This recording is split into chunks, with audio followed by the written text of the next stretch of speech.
வணக்கம். உங்களை இந்த ஆழ்ந்த அலசலுக்கு ரொம்ப உற்சாகமா வரவேற்கிறேன். இப்போ நீங்க ஆமா, இன்னைக்கு நாம ரொம்ப ரொம்ப சுவாரஸ்யமான ஒரு டாபிக் பேச போறோம். கரெக்ட். அதாவது நீங்க இப்போ உட்கார்ந்திருக்க இந்த நாற்காலி உங்க கையில இருக்கிற ஃபோன், ஏன் உங்க உடம்பு கூட 99.99% வெறும் வெற்றிடம் அப்படின்னு சொன்னா நம்புவீங்களா? கேக்க ரொம்ப ஆச்சரியமா இருக்கும். ஆமா, பார்க்கறதுக்கு எல்லாமே ஒரு திடப்பொருளா சாலிடா தெரியலாம். ஆனா உண்மையில நாம ஒரு மாபெரும் குவாண்டம் எனர்ஜி கடல்ல தான் நீந்திட்டு இருக்கோம். சொல்லப்போனா அதுதான் உண்மை. இன்னைக்கு நாம பண்ண போற இந்த டீப் டைவ்ல டாக்டர் ஜோ டிஸ்பென்சா எழுதின பிகமிங் சூப்பர் நேச்சுரல் புத்தகத்தோட 3வது அத்தியாயத்தை தான் அலச போறோம். கண்டிப்பா. அதாவது நம்ம அன்றாட இந்த 3D உலகத்தை தாண்டி அந்த அளவற்ற சாத்தியக்கூறுகள், அந்த இன்ஃபைனைட் பாசிபிலிட்டிஸ் நிறைஞ்ச குவாண்டம் களத்துல எப்படி நுழையிறது அப்படிங்கறத நம்ம உடைச்சு பார்க்க போறோம். உற்சாகமாக மெதுவா நாம் பாஸ்ட வச்சு ஃபியூச்சரை கிரியேட் பண்றோம். பாஸ் ஆனா டாக்டர் ஜோ சொல்றது வேற மாதிரி ஃபியூச்சரை இப்பவே ஃபீல் பண்ணு. அந்த ஃபீலிங் தான் உன்னோட ஃபியூச்சரை உன்கிட்ட கொண்டு வரும். இது லா ஆஃப் பிசிக்ஸ். இது மேஜிக் இல்ல. இந்த மேஜிக் இல்ல சயின்ஸுங்கிறத நாம புரிஞ்சுக்க முதல்ல நாம வாழ்ற இந்த உலகத்தோட அடிப்படை என்னன்னு பார்க்கணும். அதாவது அந்த நியூட்டன் பிசிக்ஸை தாண்டி யோசிக்கணும், ரைட்? எக்ஸாக்ட்லி. நாம ஸ்கூல்ல படிச்ச அந்த நியூட்டன் இயற்பியல் விதிகள், அதாவது ஒரு ஆப்பிள் மரத்துல இருந்து கீழே விழுது எல்லாத்துக்கும் ஒரு காஸ் அண்ட் எஃபெக்ட் இருக்குன்னு சொல்ற அந்த லாஜிக் குவாண்டம் உலகத்துக்கு பொருந்தவே பொருந்தாது. இப்போ அந்த அணுக்களை, அதாவது ஆட்டமை நீங்க மைக்ரோஸ்கோப் வழியா ரொம்ப உள்ள போய் பாத்தீங்கன்னா அதுல 99.99999999% வெறும் வெற்றிடம், அதாவது எம்டி ஸ்பேஸ் தான் இருக்கு. ஒரு நிமிஷம், கொஞ்சம் இருங்க. நினைச்சாலே தலை சுத்துது. நாம தொடுற பாக்குற எல்லாமே கிட்டத்தட்ட 100% வெற்றிடம் தானா? அப்போ நாம பாக்குற இந்த உலகம் என்ன? அதுதான் குவாண்டம் பிசிக்ஸோட மிகப்பெரிய முரண்பாடு. அது வெறும் வெற்றிடம் கிடையாது. அந்த இடம் முழுவதும் ஆற்றல், எனர்ஜி, அப்புறம் தகவல்களால் நிரம்பி இருக்கு. ஓஹோ. இதை விட ஒருபடி மேல போய் குவாண்டம் உலகத்துல பார்த்தா அங்க இருக்கிற எலக்ட்ரான்கள் ஒரு திடமான துகளாக, பார்ட்டிகளா நிலையா ஒரு இடத்துல இருக்கிறது இல்ல. அது பல சாத்தியக்கூறுகளாக, அதாவது ப்ராபபிலிட்டிஸா ஒரு கண்ணுக்கு தெரியாத அலையா தான் சுத்திட்டு இருக்கு. Okay, let's unpack this. எல்லாமே வெறும் எனர்ஜி அலைகளா இருக்குன்னா அது எப்போ ஒரு துகளா மாறுது? நம்ம கண்ணுக்கு தெரியற ஒரு பொருளா, ஒரு நிஜமான சம்பவமா அது எப்படி உருவெடுக்குது? சும்மா காத்துல மிதக்கிற ஒரு அலை எப்படி நான் உட்கார்ந்திருக்க நாற்காலியா மாறுது? அங்கேதான் மனிதர்களோட ஈடுபாடு உள்ள வருது. ஒரு எலக்ட்ரான ஒரு பார்வையாளர், அதாவது அப்சர்வர் உற்று நோக்கும்போது மட்டுமே அந்த அலை வடிவம் சுருங்கி ஒரு துகளா மாறுது. அப்ப கவனிக்கும் போது மட்டும்தான் அது மேட்டரா மாறுதா? ஆமா. இதே விஞ்ஞானிகள் கொலாப்சிங் தி வேவ் ஃபங்க்ஷன் அப்படின்னு சொல்றாங்க. பார்வையாளர் தன் கவனத்தை சிதறவிடும்போது அது மீண்டும் ஆற்றலாகவும் அலையாகவும் மாறிடுது. அதாவது நீங்க கவனிக்கும் போது மட்டும்தான் அது மேட்டர், நீங்க கவனிக்காதப்போ அது ஒரு சாத்தியக்கூறு, வெறும் எனர்ஜி. வாவ், நீங்க எதை அப்சர்வ் பண்றீங்களோ அதுதான் ரியாலிட்டியா மாறுது. கரெக்ட். லேசான நகைச்சுவையா? சரி, இதையே நம்ம அன்றாட வாழ்க்கைக்கு பொருத்தி பார்ப்போம். நாம தினமும் காலையில தூங்கி எழுந்து என் வழி எங்கே அப்படின்னு தேடினா நாம அந்த குவாண்டம் அலையே அதே பழைய வழியாகவே சுருங்கி கொலாப்ஸ் பண்ணி விடுகிறோம், சரியா? ஆமா. இது வானொலியில நிறைய ஸ்டேஷன்ஸ் இருந்தாலும் நாம தேடி போய் ஒரே சோறுமான பாட்டை தினமும் டியூன் செய்வதற்கு சமம். எக்ஸாக்ட்லி. அந்த வானொலி உதாரணம் ரொம்ப ரொம்ப பொருத்தம். இது அறிவியல் பூர்வமா பார்த்தோன்னா நீங்க உங்களோட கடந்த கால அனுபவங்களை, நினைவுகளை வச்சே எதிர்காலத்தை கவனிக்கும்போது அதே பழைய வாழ்க்கையத்தான் மீண்டும் மீண்டும் உருவாக்குறீங்க. அதே லூப்ல மாட்டிக்கிறோம். ஆமா.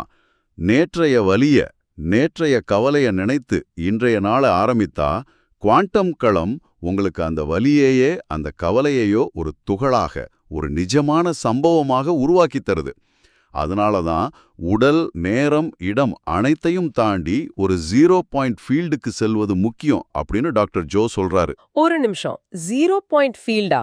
அது கேட்க ஏதோ சயின்ஸ் ஃபிக்ஷன் படத்துல வர்ற மாதிரி இருக்கு. என்னோட ரூம்ல நான் உட்கார்ந்துட்டு இருக்கும்போது 0 பாயிண்ட் ஃபீல்டுக்கு போறதுன்னா என்ன? அது எப்படிப்பட்ட உணர்வு? 0 பாயிண்ட் ஃபீல்ட் அப்படிங்கிறது வெளியில எங்கேயோ இருக்கிற ஒரு இடம் கிடையாது. அது உங்களோட விழிப்புணர்வு சம்பந்தப்பட்ட ஒரு விஷயம். ஓகே. குவாண்டம் களத்துக்குள்ள நீங்க என்டர் ஆகணும்னா நீங்க யாரும் இல்லாதவர்களாக, அதாவது nobody, no one, no time மாறணும். அதாவது நம்மளோட அடையாளத்தை விடணுமா? ஆமா. நான் ஒரு டாக்டர், எனக்கு இவ்வளோ கடன் இருக்கு, நான் நாளைக்கு ஆஃபீஸ் போகணும் அப்படிங்கிற உங்களோட அடையாளம் உங்களோட உடம்பு, உங்களோட நேரம் எல்லாத்தையும் நீங்க மறக்கிற ஒரு நிலை. இதை விட சிம்பிளா சொல்லணும்னா, உங்களை நீங்க ஒரு ஸ்பேஸா, ஒரு அவேர்னஸா மட்டுமே உணர்ற ஒரு நிலை தான் 0 பாயிண்ட் ஃபீல்டு. இதை நான் இப்படி புரிஞ்சுக்கலாமா? இது நம்ம போட்டிருக்கிற ஒரு VR ஹெட்செட்டை கழட்டுற மாதிரி. நாம அந்த ஹெட்செட் போட்டிருக்கும்போது இந்த 3D உலகத்துல இருக்கிற நம்ம உடம்பு, நம்ம பிரச்சனை, டைம் எல்லாமே ரொம்ப ரியலா தெரியுது. Super analogy. ஆனா தியானத்துல நாம உடம்பையும் நேரத்தையும் மறக்கும்போது அந்த VR ஹெட்செட்டை கழட்டிட்டு இந்த பிரபஞ்சத்தோட ரா கோட, அந்த இன்ஃபினைட் பாசிபிலிட்டிஸை பார்க்கறோம். சரியா? ரொம்ப சரியா சொன்னீங்க. ஆனா இப்படி எந்த சிந்தனையும் இல்லாம, ஒன்றுமே இல்லாத அந்த நத்திங்னஸ் நிலையில உட்கார்ந்துட்டு இருக்கும்போது நம்ம மூளைக்குள்ள உண்மையிலேயே என்ன நடக்குது? குழப்பம் தானே வரணும். ஒரு முரண்பாடா இருக்கே. அதுதான் இயற்கையோட அற்புதம். நீங்க மூளைக்குள்ள நடக்கிற மெக்கானிசத்தை கேட்டீங்க இல்லையா? சாதாரணமா நாம முழிச்சிட்டு இருக்கும்போது நம்ம மூளை ஒரு விதமான சர்வைவல் மோட்ல இருக்கும். Stress mode, right? ஆமா. எதிர்காலத்தை பத்தி பயப்படுறது, கடந்த காலத்தை நினைச்சு வருத்தப்படுறதுன்னு மூளை அதிகப்படியான மன அழுத்தத்துல இயங்கும். அப்போ மூளையோட அலைகள் ஹை பீட்டா நிலையில இருக்கும். இது ரொம்ப இன்கொஹரண்டா, அதாவது எந்த ஒரு ஒத்திசைவும் இல்லாம கண்ணாப்பின்னான ஒரு டிராஃபிக் ஜாம் மாதிரி இருக்கும். ஆனா நீங்க அந்த 0 பாயிண்ட் ஃபீல்ட தொடும்போது, அதாவது நிகழ்காலத்துல மட்டும் கவனம் செலுத்தும்போது, உங்களோட மூளை ஆல்ஃபா மற்றும் தீட்டா அலைகளுக்கு மாறுது. அப்போ அந்த டிராஃபிக் ஜாம் கிளியர் ஆயிடுதா? ஃபுல்லா கிளியர் ஆயிடும். இது ஒரு கொஹெரண்ட் ஸ்டேட்.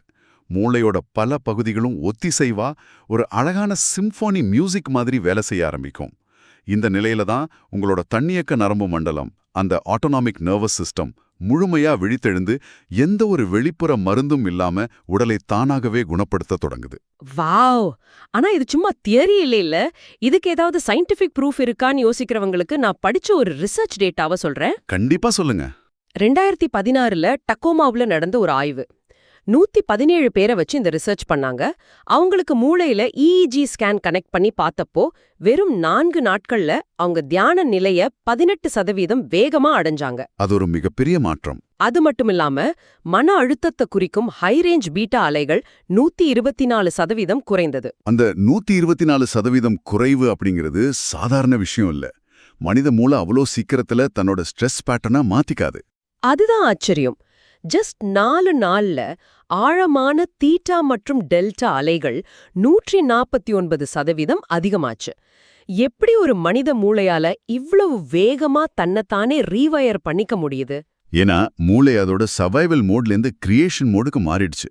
அந்த ஆழமான தீட்டா நிலையில தான் நம்மோட நனவெளி மனம், சப்கான்ஷியஸ் மைண்ட் ரொம்ப ஆக்டிவா இருக்கும்.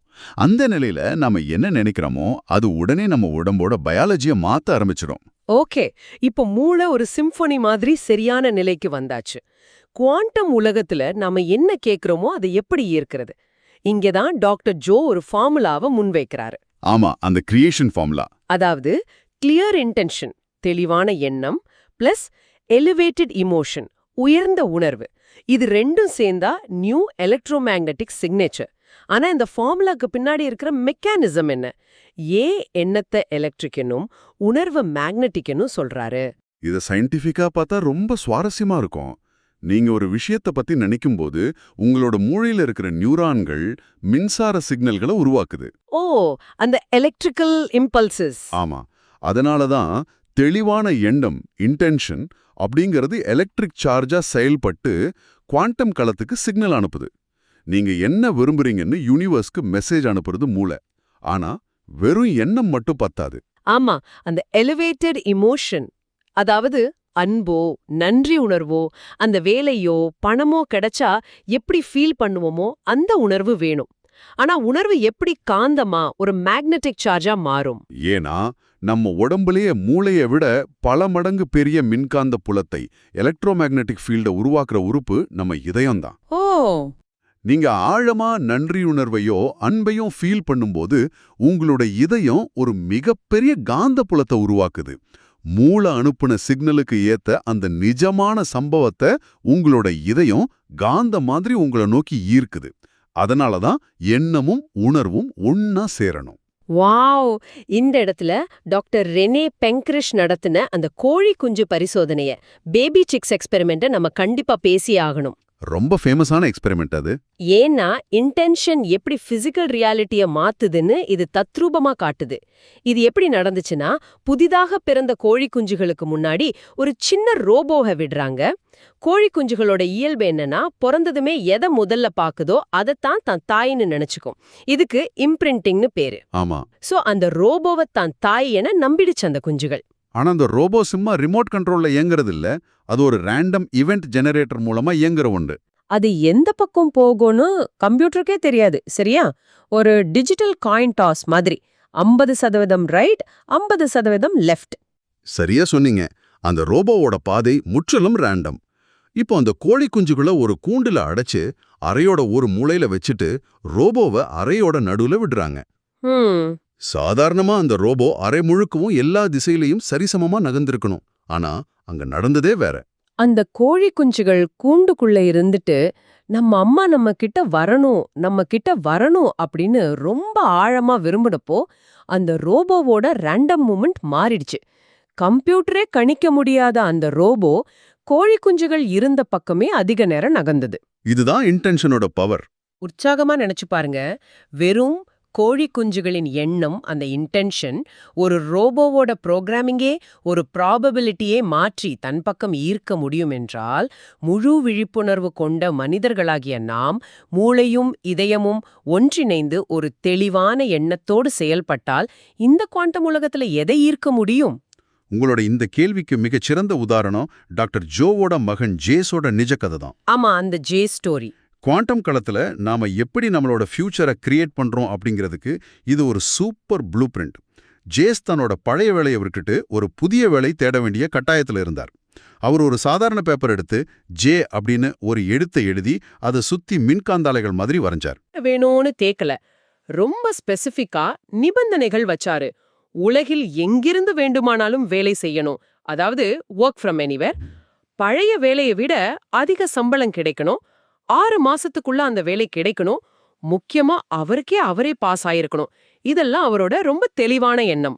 இப்போ எலக்ட்ரிக் சார்ஜ் ரெடி, அடுத்து மேக்னெட்டிக் சார்ஜ் வேணும்ல. அதுக்கு அவர் என்னென்ன இமோஷனா இணைச்சார் தெரியுமா? சுதந்திரம், ஆற்றல் மற்றும் அது கிடைச்சிடுச்சுங்கிற நன்றி உணர்வு. அதாவது ஃப்ரீ, எம்பவர்ட், கிரேட்ஃபுல். அந்த புது வேலையில அவர் இருந்தா எப்படி சந்தோஷமா இருப்பாரோ அதை தினமும் தியானத்துல 0 பாயிண்ட் ஃபீல்டுக்கு போய் ஃபீல் பண்ண ஆரம்பிச்சாரு. ஆனா கதை இங்க ரொம்ப சுலபமா முடியலையே. 1 மாசம் கழிச்சு ஜேஸ் கிட்ட இருந்த பணம் எல்லாம் தீர்ந்து போச்சு. அவர் எந்த இன்டர்வியூக்கும் போகல, யாருக்கும் ரெஸ்யூம் அனுப்பல. சிச்சுவேஷன் ரொம்ப டெஸ்பரேட் ஆகுது. இப்போ அவர் பயந்து பழைய சர்வைவல் மோடுக்கே போயிருக்கலாம். ஐயோ பணம் இல்லையேன்னு நினைச்சிருக்கலாம். ஆனா அவர் அப்படி பண்ணல. நிலைமை மோசமானாலும் அவர் தன்னோட மெடிடேஷனையும் அந்த எலிவேட்டட் இமோஷனையும் விடவே இல்லை. குவாண்டம் களத்துல அவருக்கு முழு நம்பிக்கை இருந்தது. அப்பதான் அந்த கடைக்கு போறாரா? ஆமா. ஒரு நாள் அவர் தற்செயலா ஒரு சர்ஃப் ஷாப்குள்ள போறாரு. அங்க உலகின் தலைசிறந்த சர்ஃப் போர்ட் ஃபின் டிசைனரை சந்திக்கிறாரு. கொஞ்ச நேரம் கேஷுவலா பேசினதுக்கு அப்புறம் அந்த டிசைனர் ஜேஸ் கிட்ட ஒரு வேலையை ஆஃபர் பண்றாரு. அந்த ஆஃபர் என்னன்னா, நீ எனக்கு ஒரு டிசைனரா வேலை செய், ஆனா நீ எங்க இருந்து வேணாலும் வேலை செய்யலாம், உனக்கு நீயே தான் பாஸ். அது மட்டும் இல்லாம ஜேஸ் கேட்ட அதே அதிக சம்பளமும் அந்த வேலையில கிடைச்சது. வாவ்! எந்த ஒரு இன்டர்வியூவும் இல்லாம, ஒரு ரெஸ்யூம் கூட கொடுக்காம, பேப்பர்ல என்னென்ன நிபந்தனைகள் எழுதி வச்சாரோ அத்தனையும் அப்படியே மேட்ச் ஆச்சு. கரெக்ட். ஓகே, இங்க நான் ஒரு புஷ்பேக் கொடுக்க விரும்புறேன். கேக்குறவங்களுக்கு இதுல ஒரு சந்தேகம் வரலாம். இது வெறும் அதிர்ஷ்டம், ஒரு கோயின்சிடன்ஸ் தானே. காசு தீர்ந்துடுச்சு, ஏதோ ஒரு கடைக்கு போறான், அங்க ஒருத்தரை பாக்குறான், வேலை கிடைக்குது. இது ரைட் பிளேஸ் ரைட் டைம்னு சொல்லிடலாம்ல. இது எப்படி குவாண்டம் சயின்ஸ் ஆகும்? இது ரொம்ப ரொம்ப நியாயமான கேள்விதான். ஆனா அவர் எழுதின அத்தனை நிபந்தனைகளும், அந்த work from anywhere, boss free environment, அதிக சம்பளம், இது எல்லாமே ஒரு புள்ளி கூட மாறாம அப்படியே நடக்கிறத வெறும் தற்செயல்னு ஒதுக்க முடியாது. அதுவும் கரெக்ட் தான். குவாண்டம் அறிவியல் இத வைப்ரேஷனல் மேட்ச் அப்படின்னு சொல்லும். நீங்க ரேடியோல 98.3 எஃப்எம் டியூன் பண்ணா அந்த ஃப்ரீக்வன்சில வர பாட்டு மட்டும்தான் கேட்கும். அதே மாதிரி ஜேஸ் தன் மின்காந்த ஆற்றலை தான் விரும்பிய அந்த எதிர்காலத்தோட ஃப்ரீக்வன்சிக்கு சரியா டியூன் பண்ணிட்டாரு. அதனால அந்த வேலை அவரை தேடி வந்ததே தவிர அவர் வேலையை தேடி அலையல. குவாண்டம் உலகத்துல like attracts like. Wow, what a powerful concept. நாம எதை நோக்கி ஓடுறோமோ அது நம்ம விட்டு விலகி போகலாம். ஆனா நாம அந்த ஃப்ரீக்வன்சியா மாறும்போது அது நம்மை தேடி வருது. ஆமாம். இத பற்றி நீங்க யோசிக்கிறதுக்காக ஒரு ஆழமான கேள்வியை நான் முன்வைக்கிறேன். நீங்க தான் உங்களோட வாழ்க்கைய, உங்களோட ரியாலிட்டியை உற்றுநோக்கும் நபர் அப்படின்னா, தினமும் உங்களை டென்ஷன் ஆக்குற வாட்டுற அந்த பிரச்சனைகளை ஒரு சில நிமிடங்கள் அப்சர்வ் பண்றதை நீங்க நிறுத்திட்டா என்ன ஆகும்?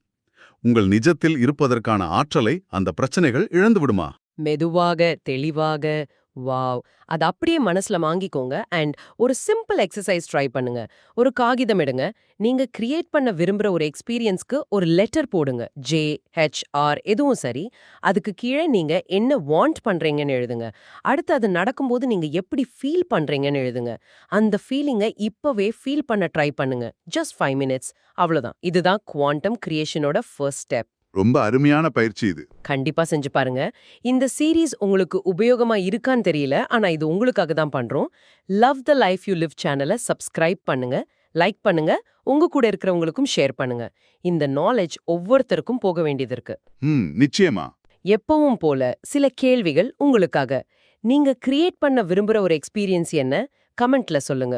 உங்களுக்கான லெட்டர் எது? உங்க கமெண்ட்ஸை நாங்க எதிர்பார்த்துட்டு இருக்கோம். இன்டென்ஷன் இருக்கு, ஆனா ஃபீலிங் இல்ல. இந்த ப்ராப்ளம் உங்களுக்கும் வருதா? எப்படி ஓவர் கம் பண்றீங்க? நிறைய பேருக்கு இந்த சேலஞ்ச் இருக்கும். அண்ட் ஃபைனலா ஜேஸோட கதை கேட்டு உங்களுக்கு என்ன தோணுது? பிலீவ் ஆகுதா? கமெண்ட் பண்ணுங்க. ஆமா. நெக்ஸ்ட் எபிசோட் இந்த குவாண்டம் மெடிடேஷனை பிராக்டிக்கலா எப்படி பண்றது, பாடியை எப்படி பிரசன்ட் மூமெண்ட்ல கொண்டு வருவது ஸ்டெப் பை ஸ்டெப். மிஸ் பண்ணாதீங்க. நாங்க ஆரம்பத்துல சொன்ன மாதிரி அந்த பழைய வலிய தேடுற ரேடியோவை ஆஃப் பண்ணிட்டு புது எதிர்காலத்துக்கு டியூன் பண்ணுங்க. புது எதிர்காலத்தை வரவேற்கலாம். மெதுவாக தெளிவாக சிந்திப்போம். மீண்டும் சந்திப்போம்.